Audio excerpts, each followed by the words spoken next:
السلام علیکم ورحمۃ اللہ وبرکاتہ۔ معزز ناظرین، اللہ رب العزت کی توفیق سے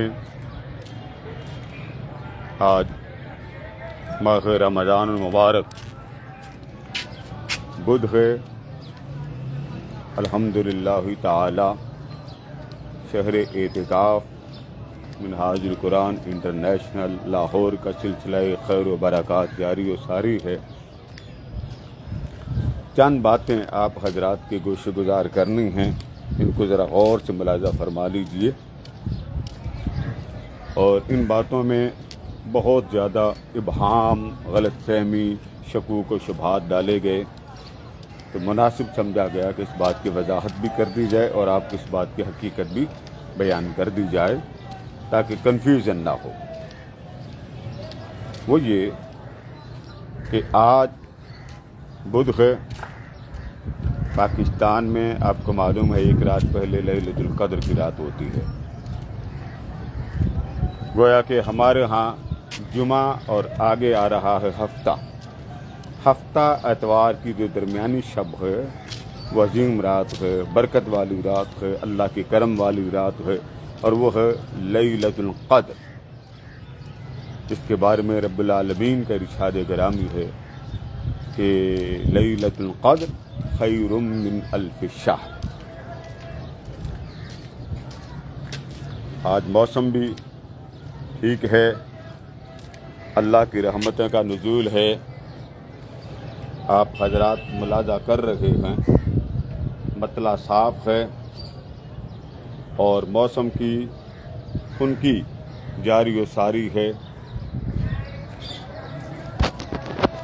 میں اس وقت بڑے دنوں کے بعد آپ حضرات سے ملاقات ہو رہی ہے، تو بات یہ تھی کہ لیلۃ القدر کی جو رات ہے وہ بڑی برکت والی رات، قطع نظر یہ کون سی رات ہے، اس میں جمہور اور اکثریت جو محدثین اور مفسرین ائمہ نے جن علامات کو، جن باتوں کو، جن نشانیوں کو ملاحظہ کیا ہے، وہ زیادہ سے زیادہ 27ویں شب پائی جاتی۔ یہاں پر دو روایات پیش کی جاتی۔ نبی مکرم صلی اللہ تعالیٰ علیہ وآلہ وسلم کی بارگاہ میں ایک شخص نے سوال کیا، حضور میں کب آؤں؟ اس کو حضور علیہ السلام نے اپنی مسجد نبوی شریف میں ایک رات بیان فرمائی۔ اسی طرح وہ صحابی اس رات مسجد نبوی میں عبادت کرتے۔ محدثین نے اس بات کو بڑی تفصیل سے بیان کیا ہے کہ لیلۃ القدر کیونکہ یہ رحمت کی رات ہے، اللہ کے کرم کی رات، تو ہر ایک کے ساتھ اس کا معاملہ حسب حال مختلف ہوتا، ضروری نہیں ہے کہ سب کے ساتھ ایک جیسا ہو۔ ایک بات، کیونکہ اولیاء وہ بھی قرآن مجید سے اور احادیث نبوی صلی اللہ تعالیٰ علیہ وآلہ وسلم سے احکامات کو واضح کرتے ہیں اور اس کی شرح کرتے ہیں، لہذا اس بات میں محدثین کا، ائمہ کا اتفاق ہے کہ وہ رات جس کو لیلۃ القدر کہتے ہیں وہ 27ویں کی شب، اور اس کو پانے کا طریقہ بڑا آسان ہے۔ لوگوں نے بڑی مشکلات کو بیان کیا ہے اور بعض غلط فہمیاں یہ بیان کی اس رات میں پانی دودھ بن جاتا ہے، اس رات میں بہت رات چمکدار ہوتی ہے۔ نو ڈاؤٹ رات واقعتاً چمکدار ہوتی ہے، مگر دیکھنا یہ ہے کہ ایسے ہی ہے جیسے ہم بغیر کسی دوربین کے کوئی چیز آسمان پر دیکھتے ہیں جہاں ہمیں دوربین کی ضرورت ہوتی ہے، تو پھر وہ آنکھ چاہیے جس آنکھ سے ہمیں روحانی مخلوق یا روحانی انوار و تجلیات نظر آئیں۔ لہذا اس میں جو کچھ ہے اس کا تعلق اس بندے کی قسمت پر۔ اب اس بات کو سمجھیں، کیونکہ اس کے بعد آتی ہے لیلۃ الجائزہ۔ میں چاہتا ہوں کہ اس لیلۃ الجائزہ پر پہلے کنفیوژن دور کروں تاکہ آپ حضرات کو بات سمجھنا آسان ہو جائے۔ بعض لوگوں نے سوشل میڈیا پہ کلپ چھوڑے کہ جی یہ وہ رات ہے جس رات میں بڑی برکتیں ملتی ہیں، بالکل ملتی ہیں، کوئی شک نہیں.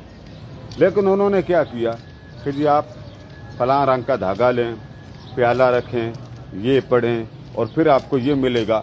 یہ قطعاً احادیث میں بیان نہیں ہوا.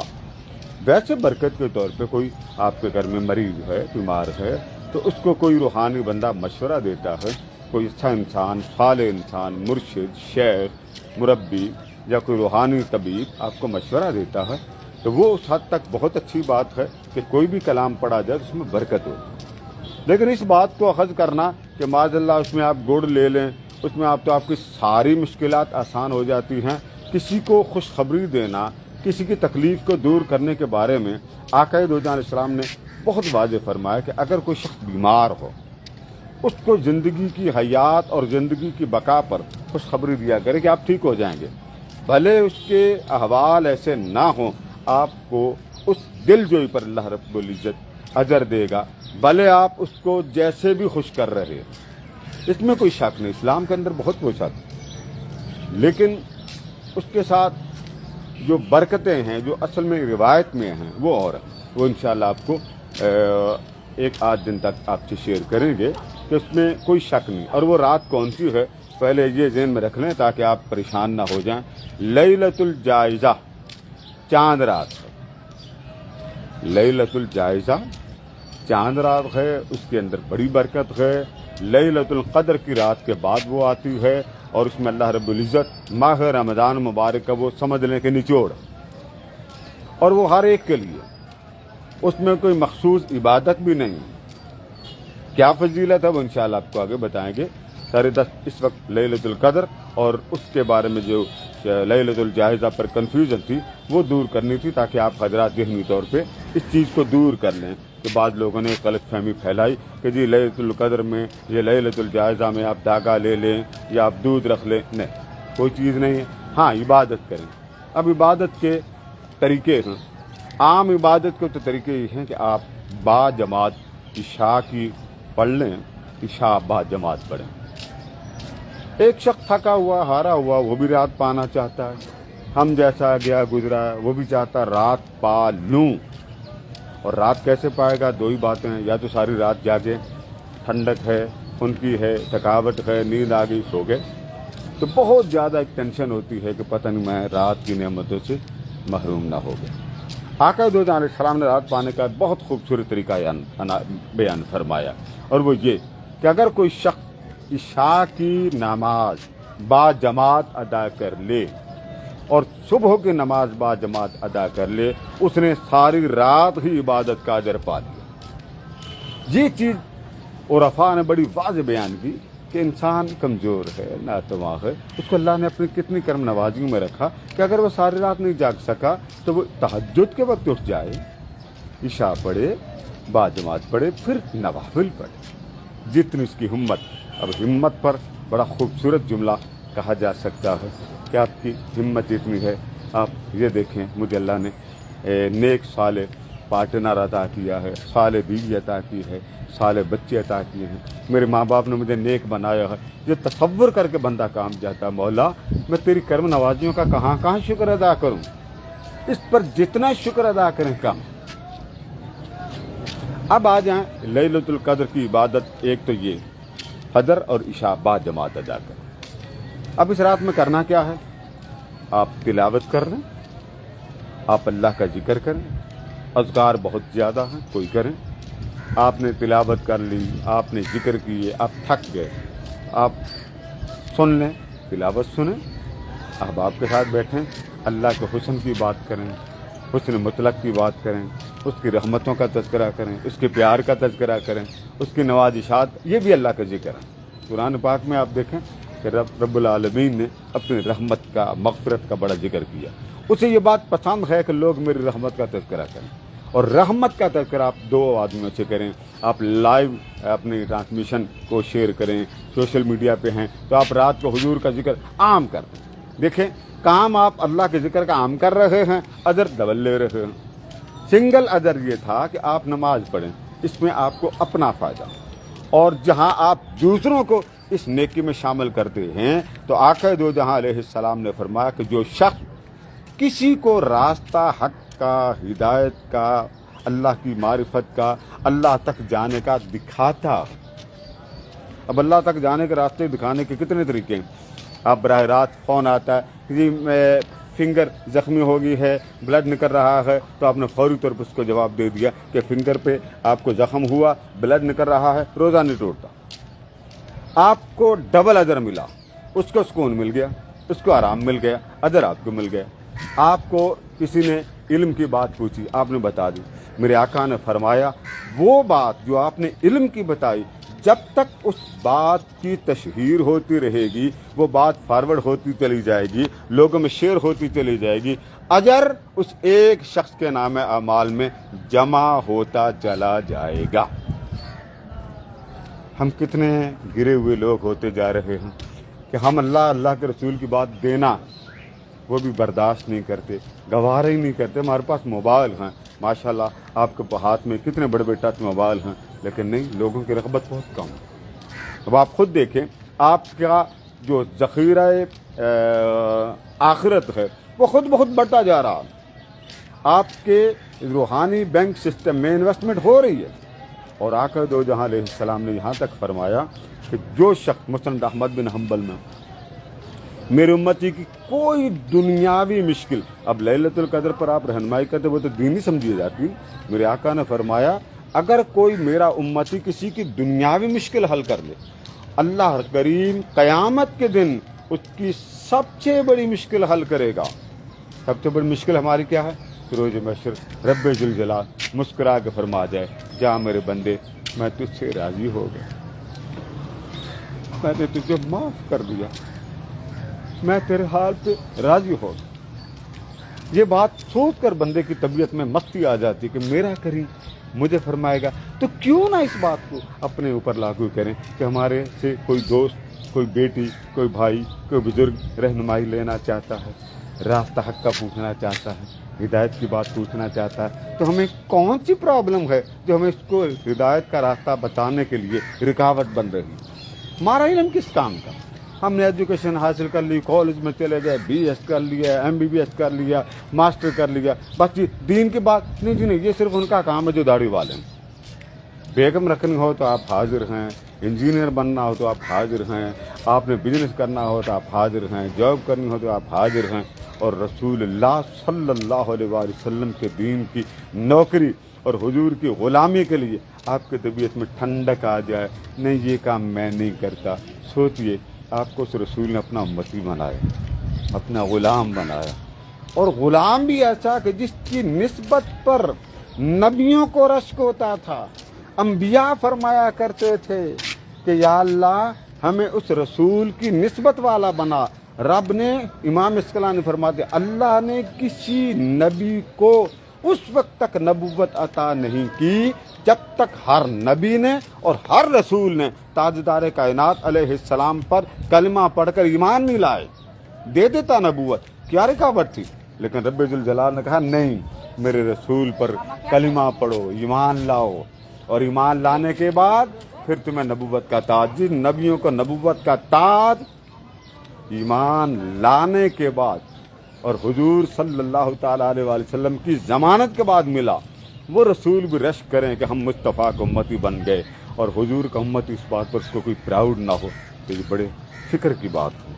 اس پر ایمان کی توجہ دلائیے، ایمان کو تازہ کیجیے، ریفریش کیجیے، سوچئے آج کل پرسوں میرا کریم مجھے کہے گا میرے محبوب کا غلام نہیں بننا چاہتا تھا؟ قرآن پاک پڑھیے، اللہ کریم نے بہت واضح اعلان فرمایا کہ جس کو ماں باپ بیوی قل ان کان آباؤکم وابناؤکم وازواجکم وعشیرتکم واموال اقترفتموہا، ککھ نہیں چھوڑا اس آیت میں۔ فرمایا حبیب ذرا اپنی زبان مبارک سے بیان کر دی کہ اگر تمہیں ماں باپ بیوی بچے اعزہ و قربا، زمین، بلڈنگیں، کاروبار، مال تجارت، زن زر زمین، یہ تمہیں سب سے زیادہ پسند ہوں، احب الیکم من اللہ ورسولہ وجہاد فی سبیلہ، اگر تمہیں یہ بہت محبوب ہو جائیں، کن سے؟ فرمایا اللہ سے، سب سے پہلے اپنا نام دیا، ٹھیک ہے، اس کے بعد فرمایا اور پھر سب سے بڑھ کر یہ کہ تم مجھے تو چلو خالق مانتے ہی ہو، کیا میرے رسول کو بھی اتنا ہم مانتے ہو؟ فرمایا میرے رسول سے بھی بڑھ کر یہ سب کچھ تمہیں عزیز ہو گیا۔ اور آگے کیا فرمایا؟ جد و جہد، جہاد و جہاد فی سبیل، اور اگر تمہیں میری راہ میں جہاد سے بھی بڑھ کر یہ بات بہت اچھی لگے کہ صرف ہمیں دنیا کا مال اچھا ہے، فتربصوا، پھر انتظار کرو، ان اللہ لا یہدی القوم الفاسقین، اللہ ایسے نافرمانوں کو ہدایت نہیں دیتا۔ کن کو ہدایت نہیں دیتا؟ جو اللہ کے رسول سے بڑھ کر دنیا کے مال متاع، بیوی بچے، عائزہ قربا، دنیا جان زر زمین کو سب سے زیادہ پسند کرتے ہیں۔ ہمارے بڑے احباب ہیں، شادی سے پہلے وہ کہتے ہیں جی قادری صاحب ہم دین کے لیے حاضر، خدمت کے لیے حاضر، ہم آپ کے لیے جو اللہ کے رسول کا حکم ہے اس کی تعمیل کے لیے حاضر۔ شادی ہوئی، وہ حاضر ناظر اہلیہ کے لیے ہو گئے اور خدمت دین کے لیے غیر حاضر ہو گئے۔ بڑے احباب ہیں، احباب کے بارے میں دعا خیر ہے کہ اللہ کریم ان کو پھر سے اپنے محبوب کی محبت کے ٹریک پہ چلا دے۔ تو لیلۃ القدر میں ایک تو یہ ہے کہ جو بیٹیاں ہماری وہ اگر ایام میں آ جائیں تو ان کے لیے بڑا آسان حل ہے کہ وہ ذکر کریں، تلاوت نہیں کریں گی، نوافل نہیں پڑھیں گی، یعنی قرآن مجید کو ٹچ نہ کریں، ذکر کریں، اللہ اللہ اللہ اللہ، ذکر الہی ہر حال میں، سبحان اللہ الحمدللہ لا الہ الا اللہ لا الہ الا، مستی طاری کریں مولا کی، کیونکہ اللہ نے کسی کو بھی اس رات کی نعمت سے محروم نہیں ہونے دیا۔ ذکر کرے، اس میں تسبیح ہاتھ میں پکڑ لیں۔ اب اس میں کیا کریں؟ اگر کوئی کلمات اللہ پاک کے اذکار کے آتے ہیں وہ پڑھے، لا الہ الا اللہ، درود پاک پڑھ لے، ذکر کر لے، ایک۔ دوسرا یہ کہ اگر وہ نعت خواں ہے تو نعت سنائے، اگر وہ ان اذکار سے تھک گئی ہے تو قرآن سنے، قرآن کا سننا زیادہ ثواب ہے بنسبت پڑھنے۔ اس رات کو پانے کے لیے اعتکاف شرط نہیں ہوتی، یہ ہر ایک کے لیے ہے۔ معتکفین تو پہلے ہی خوش نصیب ہیں، وہ ڈبل اجر لے رہے ہیں، لیکن اس رات میں آپ کوشش کیجئے رب سے کرم مانگیے۔ میرے آقا نے فرمایا رب سے جوتی کا تسمہ بھی مانگے، حالانکہ وہ گھٹیا شے، فرمایا رب سے یہ چیز بھی مانگتے ہوئے جھجک نہ کیا کرو، شرم نہ کیا کرو، وہ کریم ہے، وہ دینے کے لیے بیٹھا ہے۔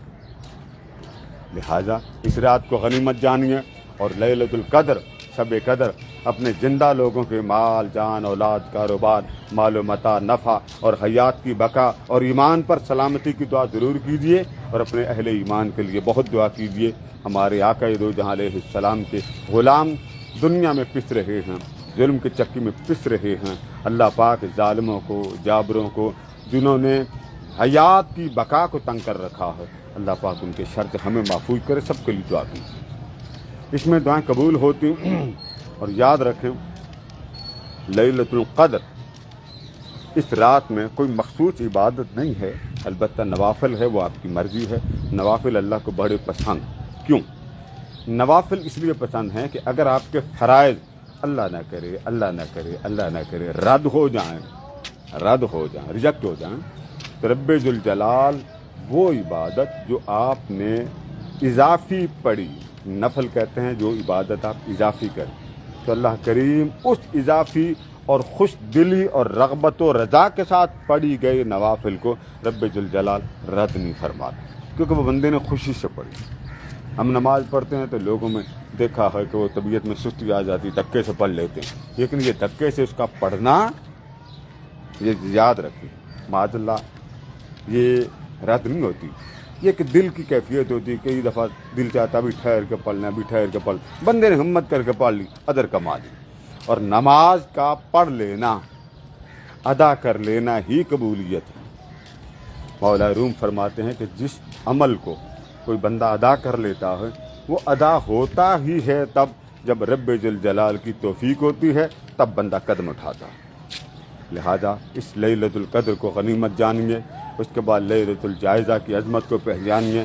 اس رات کو، یہ وہ رات ہے، ان راتوں میں ایک رات ہے کہ جس کی عظمت کا نبی مکرم صلی اللہ تعالیٰ علیہ وآلہ وسلم نے بڑا واضح تذکرہ فرمایا ہے، اور انشاءاللہ العزیز وہ رات لیلۃ الجائزہ، جس کو چاند رات کہتے ہیں، اس کی برکات کیا ہیں وہ انشاءاللہ جلد آپ سے شیئر کریں گے۔ اللہ کریم آپ کے روزے قبول فرمائے اور ہماری جتنی مائیں بہنیں بیٹیاں دوست احباب دعاؤں کے لیے التجا کر رہے ہیں ادارہ میں ان کے لیے خصوصی اہتمام ہے، اور سالانہ شہر اعتکاف کے جتنے بھی معتکفین ہیں وہ سب ان کے لیے دعا گو ہیں، اور بالخصوص سیدی و سندی و مولائی قبلہ حضور شیخ الاسلام ڈاکٹر محمد طاہر القادری مدد اللہ العالی اور ان کی جتنی ٹیم ہے وہ آپ سب کے لیے دعا گو۔